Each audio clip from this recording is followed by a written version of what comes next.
Over the decades, several R&B groups have faced lineup changes due to creative differences, personal conflicts, or industry pressures. These replacements often brought mixed reactions from fans and critics, as some groups thrived, while others struggled to maintain their original appeal.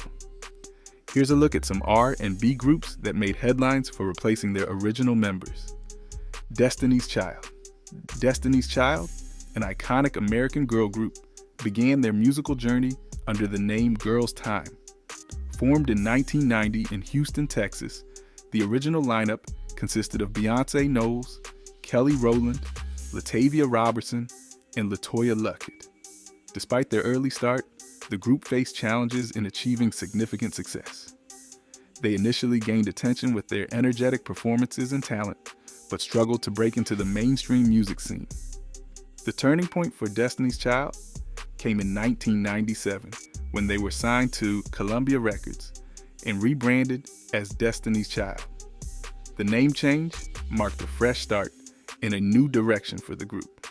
Their breakthrough came with the release of their debut single, No No No, which garnered considerable attention and set the stage for their rise to fame.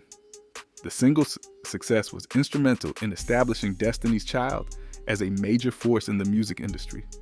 Their second album, The Writings on the Wall, 1999, was a commercial and critical success. It featured hit singles such as Bills, Bills, Bills, and Say My Name, both of which topped the charts and became anthems of the late 90s. The album also included successful tracks like Bug A, Boo, and Jumpin', Jumpin', further solidifying their place in the pop and R&B landscape. The Writings on the Wall showcased their evolving sound, blending powerful vocals with contemporary production, and received widespread acclaim for its innovative approach and catchy melodies. However, despite their success, Destiny's Child faced internal conflicts and legal issues. The group experienced tensions related to favoritism and management disputes. Latavia Robertson and LaToya Luckett felt sidelined by the group's manager, Matthew Knowles, who was also Beyonce's father. Their dissatisfaction with the situation led to a legal struggle and ultimately contributed to the group's lineup changes. In early 2000, Robertson and Luckett were replaced by Michelle Williams and Farrah Franklin. Franklin, however, left the group after a few months, leading to a permanent trio consisting of Beyonce, Kelly Rowland, and Michelle Williams. This new lineup continued to achieve success, but also faced personal and professional challenges. Despite these hurdles, the trio remained resilient and continued to produce music that resonated with audiences. In 2001, Destiny's Child announced a hiatus to allow members to explore solo careers. During this period, Beyonce Knowles achieved significant solo success, further elevating the group's profile. The hiatus allowed the members to pursue individual projects and develop their artistic identities. Destiny's Child reunited in 2003 and released their fifth studio album, Destiny Fulfilled, in 2004. The album marked a return to the group's collaborative efforts and showcased their growth as artists. Destiny Fulfilled featured hits such as Lose My Breath, Soldier, and Cater to You, demonstrating their continued relevance and ability to evolve with the changing musical landscape. TLC. TLC, an influential American girl group, was formed in 1990 in Atlanta, Georgia. The original lineup consisted of Tian T. Boz Watkins, Lisa Left Eye Lopez, and Crystal Jones. Their formation was overseen by Antonio L.A. Reid, who recognized the potential in Watkins and Lopez, but felt that Jones did not fit the group's vision. Consequently, Jones was replaced by Rozonda Chili Thomas before the group's debut, leading to the formation of the iconic trio known as TLC. Their debut album, Ooh, on the TLC tip, 1992, set the stage for their rise to fame. This album introduced the world to their distinctive blend of R&B, hip-hop, and new jack swing, along with their unique fashion sense and socially conscious lyrics. The album was well received and included hits like Ain't Too Proud, Too Beg, and What About Your Friends, which helped establish TLC's presence in the music industry. The group's breakthrough came with their second album, Crazy Sexy Cool, 1994. This album marked a significant evolution in their sound and image, blending sultry vocals with socially relevant themes. Crazy Sexy Cool was a major commercial success, eventually earning diamond certification from the Recording Industry Association of America for selling over 10 million copies in the United States alone. The album produced several hit singles, including Creep, Waterfalls, Red Light Special, and Diggin' On You. Each single contributed to the album's widespread acclaim and cemented TLC's status as one of the premier girl groups of the 1990s. Following the success of Crazy Sexy Cool, TLC released their third album, Fan Mail, 1999. This album continued their trend of addressing social issues while also embracing a futuristic sound. Fan Mail was praised for its innovative production and thoughtful lyrics, and it included hits like No Scrubs, Unpretty, and Silly Ho. No Scrubs became one of their signature songs, emphasizing female empowerment and self-respect. Fan Mail also achieved commercial success and further solidified TLC's position as a leading force in the music industry. Despite their professional success, TLC faced numerous personal and financial challenges. The group's members experienced internal conflicts and legal disputes, particularly related to their management and financial issues. Lisa Left Eye Lopez, in particular, faced personal struggles that were frequently publicized, including her highly publicized relationship issues and her involvement in various controversies. Tragically, Lopez passed away in a car accident in April 2002 while on a spiritual journey in Honduras. Her death was a significant loss to the group and the music industry. Despite the tragedy, T-Boz and Chili chose to honor Lopez's memory by continuing to perform and record music. They released 3D 2002, the first album after Lopez's death, which featured some of her final recordings and was dedicated to her memory. TLC's impact on music and culture remains profound.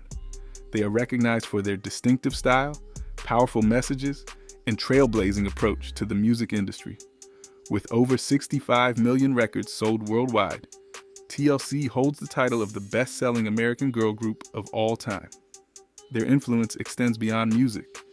Their advocacy for social issues and personal empowerment has resonated with fans across generations. VH1 ranked TLC as the greatest female group in their list of the 100 greatest women in music, and Billboard magazine recognized them as one of the greatest musical trios, also naming them the 7th most successful act of the 90s. High Five. High Five, an American R&B quintet from Waco, Texas, achieved notable success in the early 90s. The group was founded in 1989, initially consisting of a trio of childhood friends: Tony Thompson, Russell Neal, and Toriano Easley. Their talent and chemistry were evident from the start, leading to the addition of 2 more members, Roderick Pooh Clark and Marcus Sanders, following a suggestion from their record label, Jive Records. This finalized lineup became the original core members of High Five. The band's breakthrough came in 1991 with their debut single, I Like the Way, The Kissing Game, which topped the Billboard Hot 100.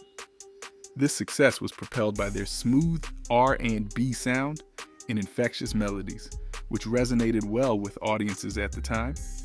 Their debut self-titled album was well received, showcasing their vocal harmonies and establishing them as a prominent act in the R&B genre. However, the group's early success was marred by internal and external challenges. During the promotion of their debut album, Toriano Easley was replaced by Treston Irby. Easley's departure was due to legal issues arising from a dispute with neighborhood friends, which prevented him from continuing with the group. Irby stepped in as a new member, helping to maintain the group's momentum. Their second album, High Five, 1992, continued their success but was not without its own difficulties. After its release, Russell Neal left the group due to financial conflicts with the record label. His departure further strained the group's dynamics and their ability to maintain a consistent lineup. The group's challenges continued when, during a tour, Roderick Pooh Clark was involved in a severe vehicle collision that left him paralyzed from the chest down. This devastating injury forced Clark to leave the group, marking another significant setback for High Five. In response to these changes, the label added Shannon Gill and Terrence Murphy as replacement members. Despite these adjustments, High Five struggled to regain their former prominence. They made the decision to switch labels from Jive to Giant Records, hoping to revitalize their career. However, Giant Records, instead of focusing on the group, chose to concentrate on lead singer Tony Thompson's solo career. This shift in focus further diminished the group's visibility and contributed to their eventual disbandment. Following the group's disbandment, Tony Thompson pursued a solo career and was later signed to Bad Boy Records. Despite these efforts, High Five's initial success remained unmatched, and the group's activities became sporadic.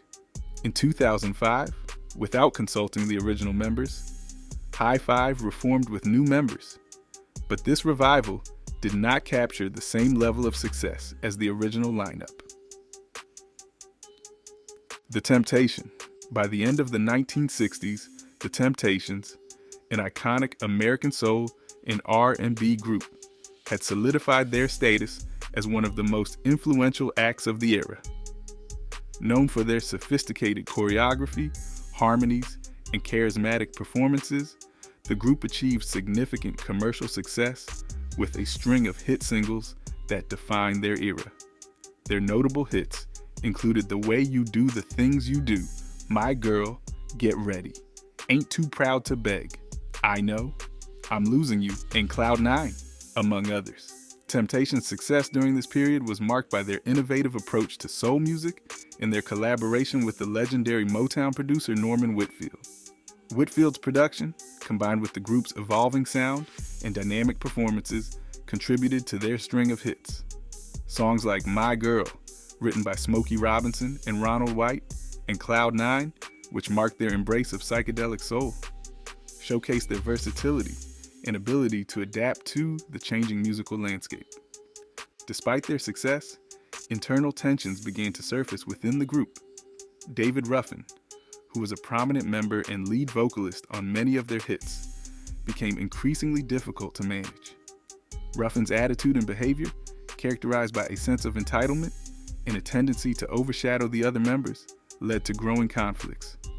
Additionally, Ruffin struggled with substance abuse issues, which further exacerbated his relationship with the group and Motown management. The turning point came in June 1968, when Ruffin's behavior reached a critical juncture. After missing a performance in Cleveland, which was seen as a significant breach of professionalism, Motown and the remaining members of the Temptations decided to take action. Ruffin's absence and erratic behavior had become a liability for the group's image and performance schedule. As a result, he was dismissed from the group, marking a major shift in their dynamic. To fill the void left by Ruffin, the Temptations recruited Dennis Edwards, who had previously been a member of the Contours. Edwards brought a new energy to the group and was well received by both the band and their audience. His addition marked the beginning of a new chapter for the Temptations, as they continued to build on their legacy with a fresh sound and lineup. Despite his dismissal, David Ruffin remained a controversial figure in the group's history.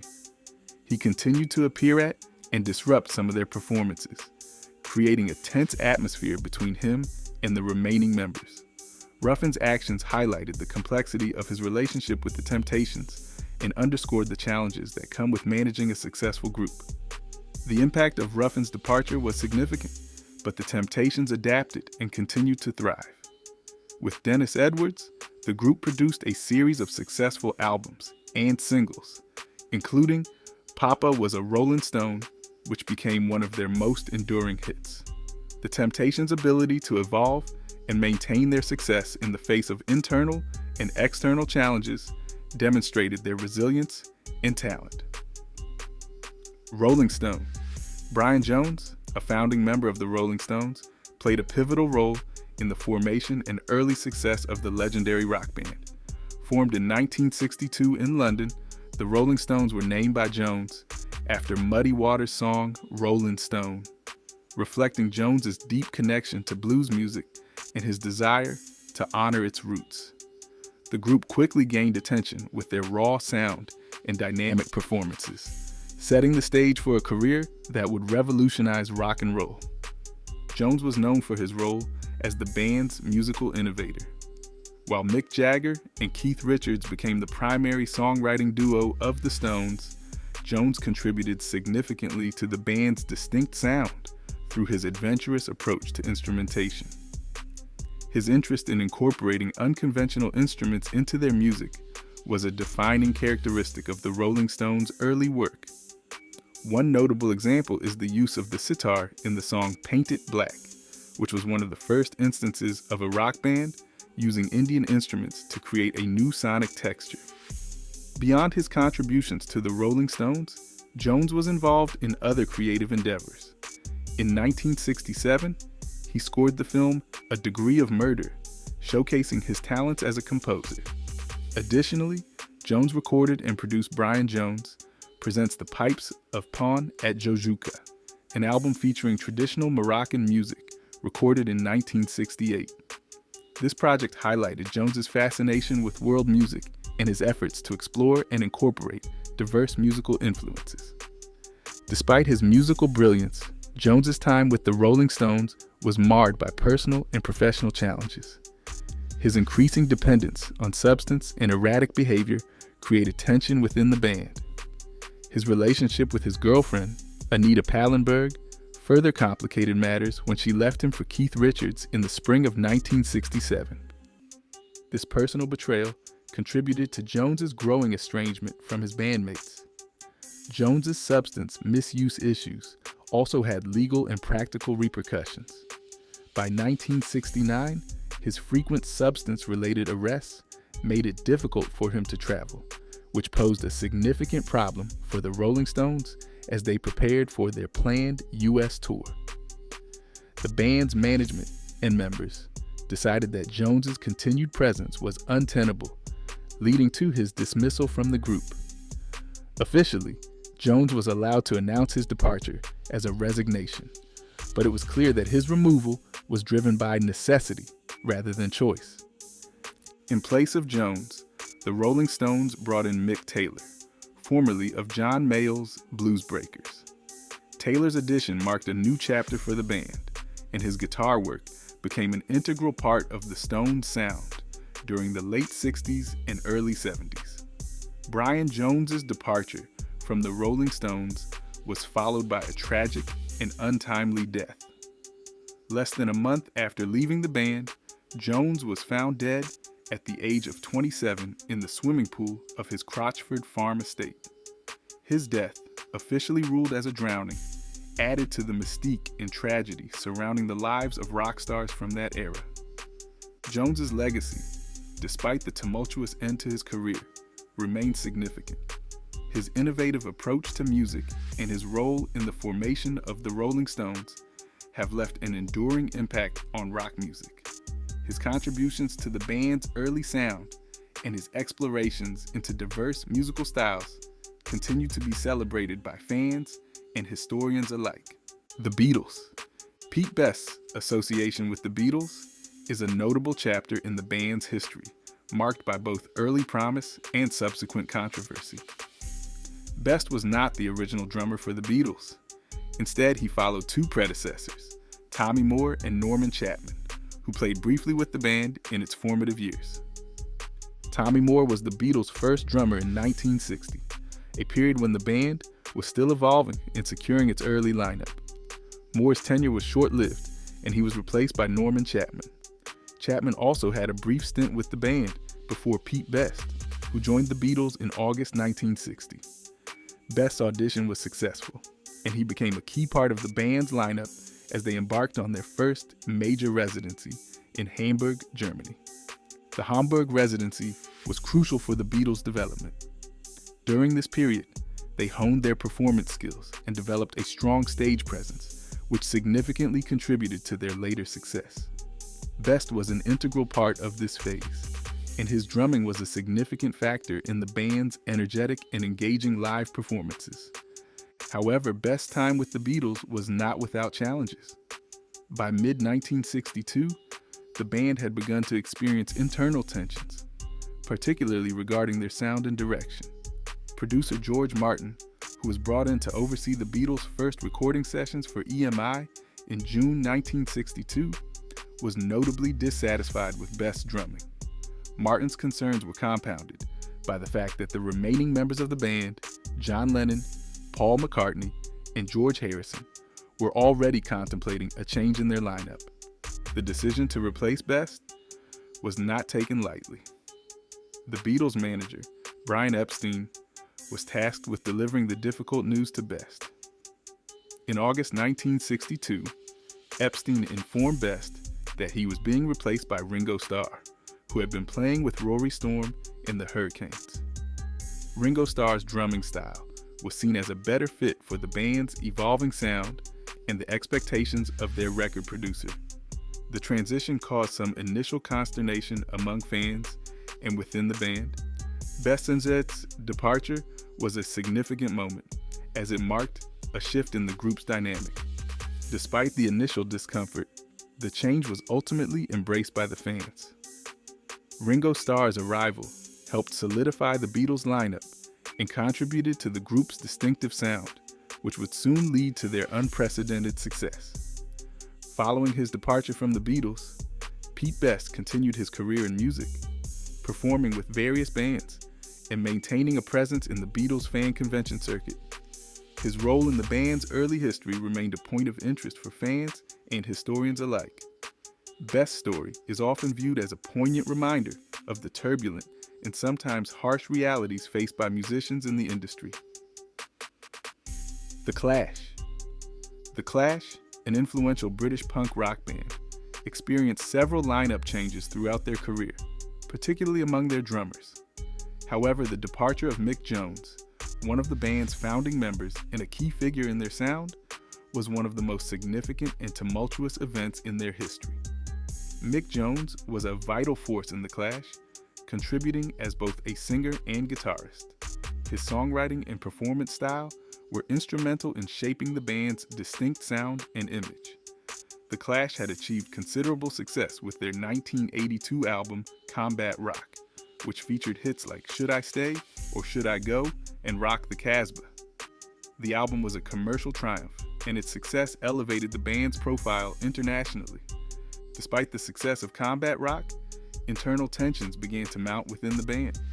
One of the primary issues was Jones' growing reluctance to tour and his punctuality problems. Joe Strummer, the band's lead vocalist, and Paul Simona, the bassist, were increasingly frustrated with Jones's behavior. They were eager to capitalize on the success of Combat Rock and believed that touring was crucial for maintaining the band's momentum. In the documentary, Westway to the World, Strummer candidly described the situation, stating, "Mick was intolerable to work with by this time. He wouldn't show up. When he did show up, it was like Elizabeth Taylor in a filthy mood." This remark reflects the level of frustration and dissatisfaction that had developed within the band. Strummer's comment underscores the severity of the situation and how Jones's behavior was affecting the group's dynamics and work ethic. The band's internal strife and Jones's erratic behavior reached a breaking point in September 1983. The Clash decided to take decisive action to address the growing problems within the group. Strummer and Simonon were determined to resolve the issues and continue the band's work, but they recognized that Jones's continued presence was a hindrance. Strummer elaborated in The Rise and Fall of The Clash on the necessity of the change, saying they had to change the team because the atmosphere was too terrible. They got so much work to do that they can't waste time begging people to play the damn guitar.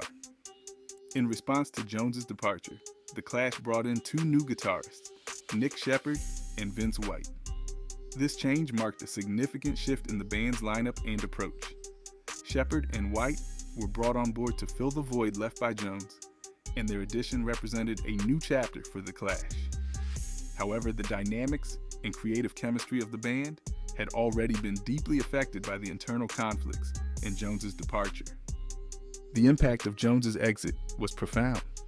The Clash struggled to maintain their previous level of success and cohesion following the lineup change.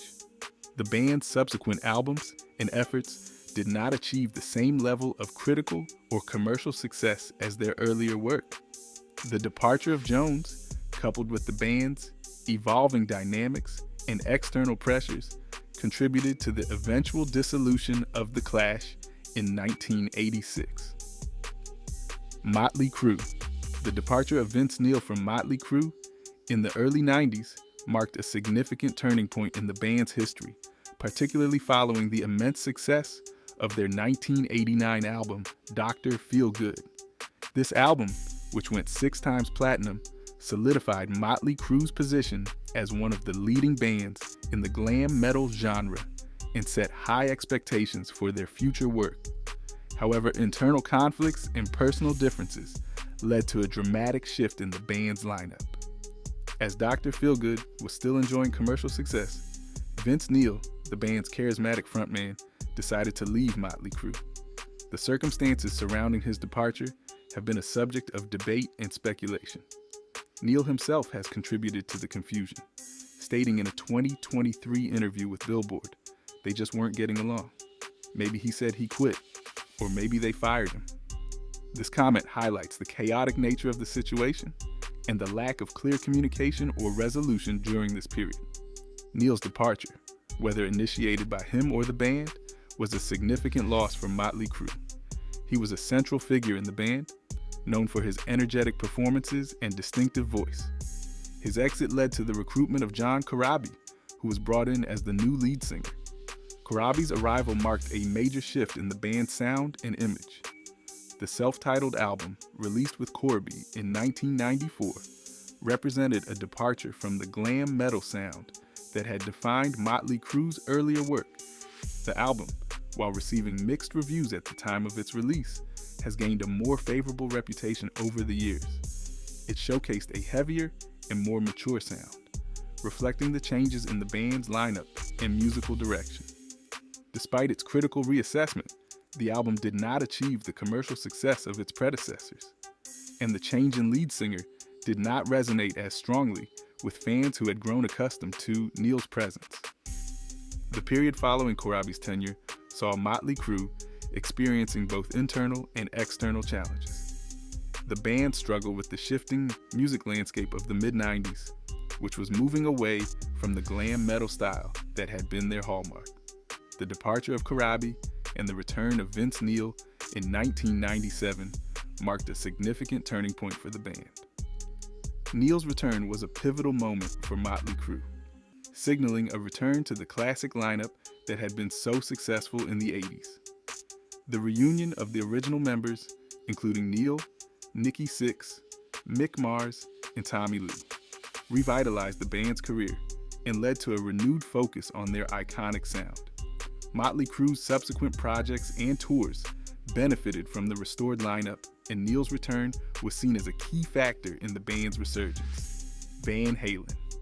The mid-80s were a tumultuous period for Van Halen, marked by internal conflict and a significant lineup change that altered the course of the band's history.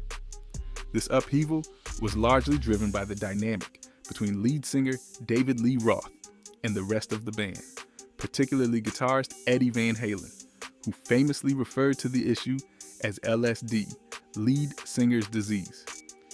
At this time, Van Halen was at the peak of its commercial success. Their 1984 album, released in January 1984, was a massive hit, reaching number 2 on the Billboard 200 and featuring the iconic single Jump, which topped the Billboard Hot 100. This success solidified Van Halen as one of the premier rock bands of the era with a reputation for high-energy performances and innovative music. Despite this success, tensions were brewing within the band. David Lee Roth, known for his flamboyant stage presence and charismatic persona, had become increasingly difficult to work with. Roth's ego and creative differences with his bandmates led to growing friction. His stature as the band's lead singer, coupled with the success of his solo EP Crazy from the Heat and rumors of a lucrative movie deal, only exacerbated the situation. Roth's desire to pursue solo projects and his dissatisfaction with the direction of Van Halen's music created significant strain within the group. The tensions came to a head in 1985 as Roth's behavior became more erratic and his relationship with the band deteriorated. The disagreements over the band's creative direction and Roth's role in the group led to his departure. In April 1985, Roth officially left Van Halen, and the band faced the challenge of finding a new lead singer.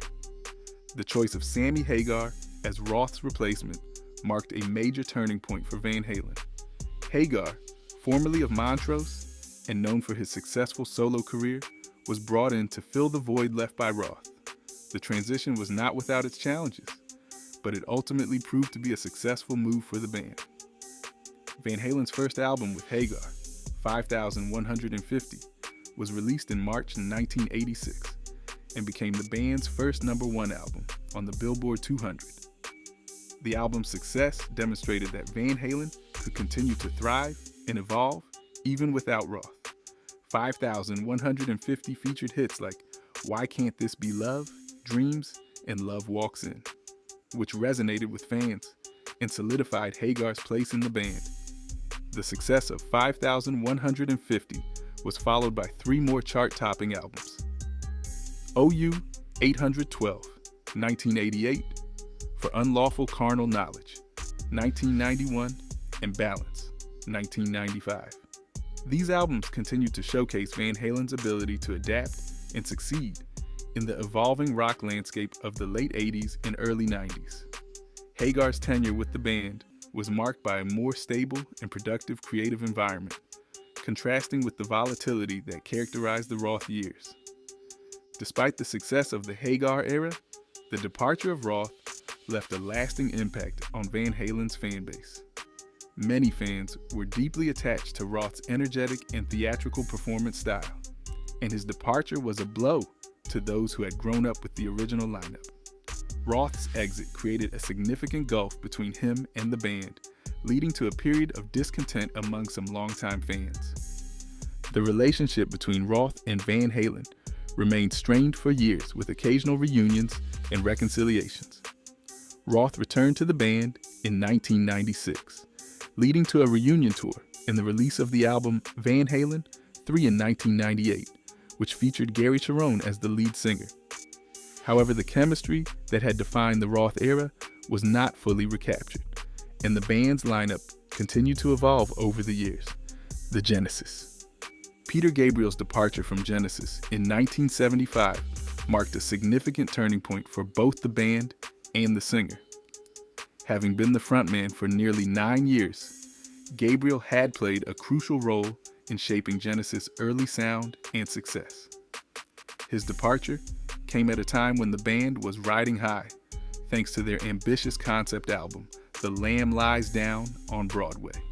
However, Gabriel's growing dissatisfaction with the music industry and personal fatigue led him to leave the band.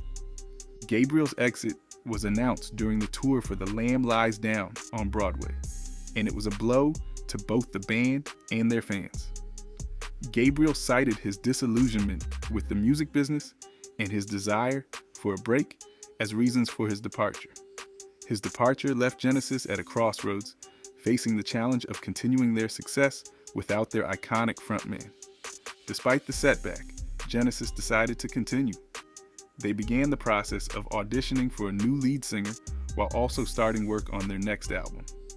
This period of transition was critical for the band, as they had to navigate the challenges of replacing a key member while maintaining their musical direction. During this time, the band members considered various candidates who could bring a new dynamic to the group. Phil Collins, the band's drummer, who had previously provided backup vocals and had one lead vocal on the track for Absent Friends from the album Nursery Crime, was among those who stepped up during the auditions.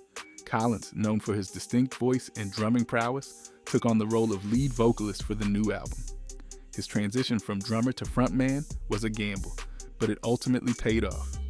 The result of this transition was A Trick of the Tail, released in 1976. The album was a testament to the band's resilience and ability to adapt.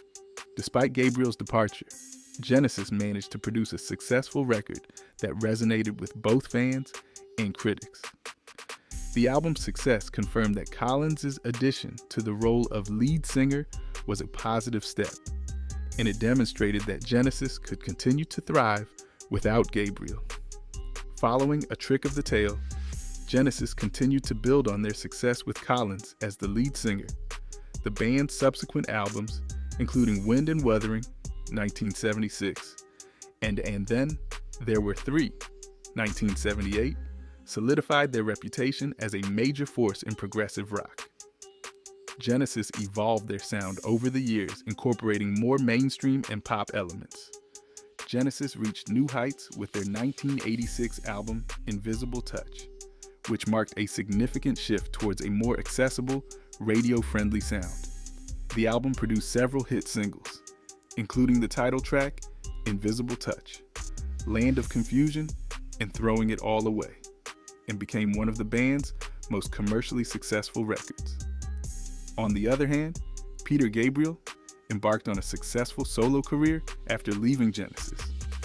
His debut solo album, Peter Gabriel, often referred to as Car, was followed by a series of innovative and influential records. Gabriel's 1986 album, So, was particularly notable, featuring hits such as Sledgehammer, Big Time, and In Your Eyes.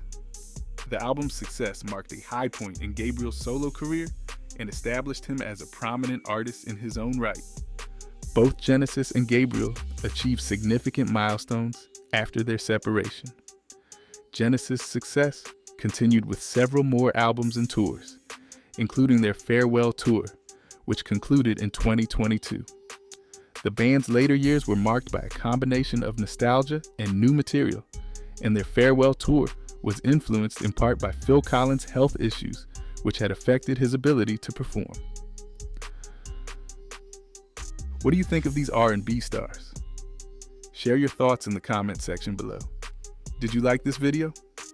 Like, subscribe, and turn on notifications for more entertaining videos. And do not forget to explore our other videos for more interesting stories and insights.